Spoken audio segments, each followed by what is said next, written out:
काल चक्र की गति तेज है, वह घूम रहा है, घूमते घूमते पीछे जा रहा है, बहुत पीछे। इतिहास के पृष्ठ फड़फड़ाते हुए हमें ले चलते हैं त्रेता युग में। कई हजार वर्ष पीछे इस त्रेता युग में पृथ्वी पर एक बहुत बड़ा भूभाग है जिसे आर्यावर्त नाम से जाना जाता है। यह प्रगत मानवीय संस्कृति का क्षेत्र, समृद्ध देश है। उच्चतम और उदात्त मानवीय भावनाओं से समाज प्रेरित है। समाज में ज्ञान की लालसा, अध्ययनशील विद्यार्थी, नए नए ग्रंथ लिखे जा रहे हैं। उन्नत ऐसी ऋषि संस्कृति का समाज पर प्रभाव है। यज्ञ याज्ञ हो रहे हैं। वायुमंडल और समाज जीवन दोनों में शुद्धता की सब प्रक्रिया चल रही है। देवाधिदेव पृथ्वी पर स्थित इस आर्यावर्त को निहार रहे हैं, इस पर विचरण करने की आकांक्षा रख रहे हैं। इस आर्यावर्त में सरयू नदी के किनारे बसा हुआ एक बहुत बड़ा जनपद है जो कौशल नाम से विख्यात है। यह समृद्ध है, धन धान्य है, आनंद है। कौशल नाम मुदितः स्फीतो जनपदो महान, निविष्ट सरयू तीरे प्रभुत धन धान्यवान। इस जनपद की राजधानी है अयोध्या, समूचे आर्यावर्त में विख्यात। अयोध्या जहाँ युद्ध नहीं होता, श्रेष्ठतम नगरी जिसे स्वयं मनु महाराज ने बनाया और बसाया। अयोध्या नाम नगरी तत्रासिलोक विश्रुता मनुना मानवेंद्रेण या पुरी निर्मिता स्वयं। यह नगरी अति विशाल है, भव्य है, 12 योजन लंबी है और 3 योजन अर्थात 38 किलोमीटर चौड़ी है और 150 किलोमीटर लंबी है। इस नगरी में विस्तीर्ण राजमार्ग हैं। लता वृक्ष फल फूलों से यह नगरी सुशोभित है। इस नगरी के चारों ओर गहरा खंदक खुदा हुआ है। सुरक्षा की पूर्ण व्यवस्था है। इस नगरी के लोग उद्यमी हैं, कला प्रेमी हैं, नृत्य गान संगीत नाटक में परिपूर्ण हैं। सभी नागरिक धर्मशील, संयमी, सदा प्रसन्न रहने वाले तथा चरित्रवान हैं। ऐसी पवित्र और संपन्न नगरी जिसकी राजधानी है, ऐसे कौशल जनपद पर महापराक्रमी राजा दशरथ राज्य कर रहे हैं। जिस प्रकार आकाश पट पर सारे नक्षत्र लोक में चंद्रमा राज करता है, उसी प्रकार शीतल सुखद शासन राजा दशरथ का है।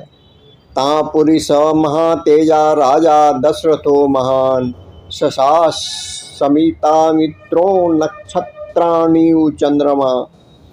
चंड प्रतापी राजा दशरथ अपने अष्ट प्रधानों के साथ लोक कल्याणकारी राज्य चला रहे हैं। उनके सभी 8 मंत्री यह उच्च गुणों से और शुद्ध विचारों से ओतप्रोत हैं।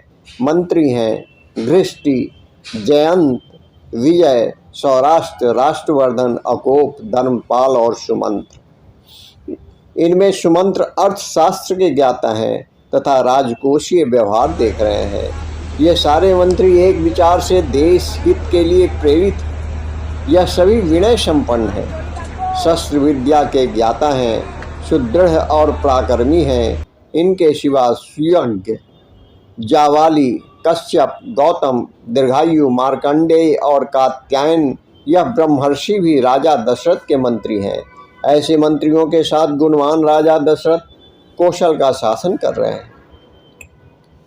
ईदृशैस्तैर्मात्यैश्च राजा दशरथोऽनघ उत्पन्नो गुणोपेरैत्रन्वशासद वसुंधराम। किंतु आर्यावर्त में सभी कुछ ठीक नहीं चल रहा। अयोध्या तो सुरक्षित है, किंतु अयोध्या के बाहर न केवल कौशल जनपद में वरन समूचे आर्यावर्त में एक दहशत की काली छाया छाई हुई है। सज्जन शक्ति भयभीत, ऋषि मुनियों को, ब्रह्मर्षियों को यज्ञ याज्ञ करने में कठिनाई हो रही है। किसी भी शुभ कार्य में आसुरी शक्तियों के विघ्न डालने का भय लगातार बना हुआ है। इस दहशत का केंद्र बिंदु है रावण। सुदूर दक्षिण में सिंघल द्वीप अर्थात लंका का राजा पुलस्त्य मुनि जैसे विद्वान ऋषि का पौत्र वेदविद विश्वा का पुत्र, परम शिव भक्त किंतु अन्यायी, क्रोधी और कपटी राजा, सज्जन शक्ति को कष्ट देने में आसुरी आनंद प्राप्त करने वाला इस रावण ने सारे आर्यावर्त में अपने छत्रप बना रखे हैं। यह सभी छत्रप दानवी प्रवृत्ति के, आसुरी प्रवृत्ति के हैं। नागरिकों का उत्पीड़न कर रहे हैं, उनसे धन की वसूली करते हैं। सामान्य नागरिकों का जीवन उन्होंने दूभर कर रख दिया है। पूरे आर्यावर्त की सज्जन शक्ति रावण के इन आसुरी प्रवृत्ति के छत्रपों से भयभीत अत्यंत कष्ट में है।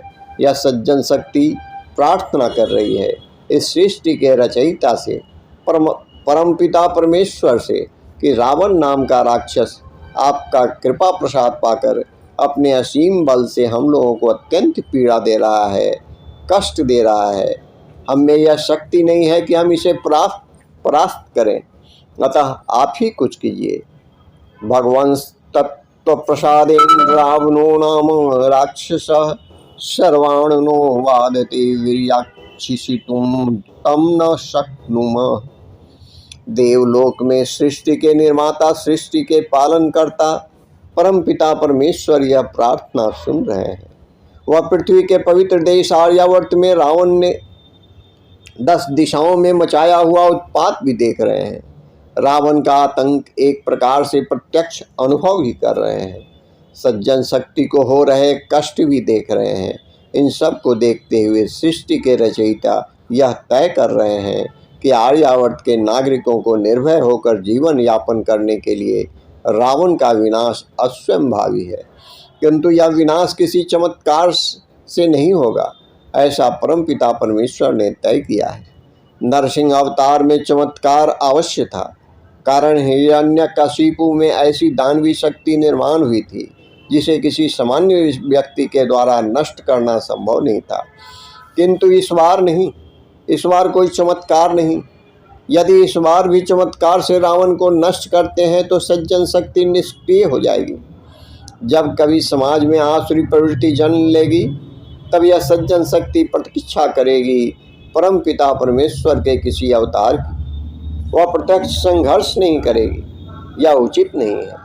इस सज्जन शक्ति के आत्मविश्वास को जगाना होगा, उनमें यह विश्वास निर्माण करना होगा कि सारी सज्जन शक्ति यदि एक होती है, संगठित होती है, तो किसी भी बलशाली दानवी शक्ति को परास्त कर सकती है।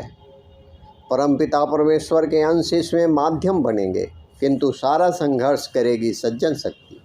बस तय हो गया, भगवान अवतार अवश्य लेंगे, किंतु किसी चमत्कार के बगैर।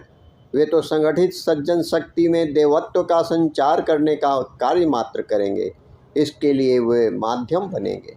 आर्यावर्त की पवित्र नगरी अयोध्या के चंड प्रतापी राजा दशरथ के पुत्र के रूप में, श्री राम के रूप में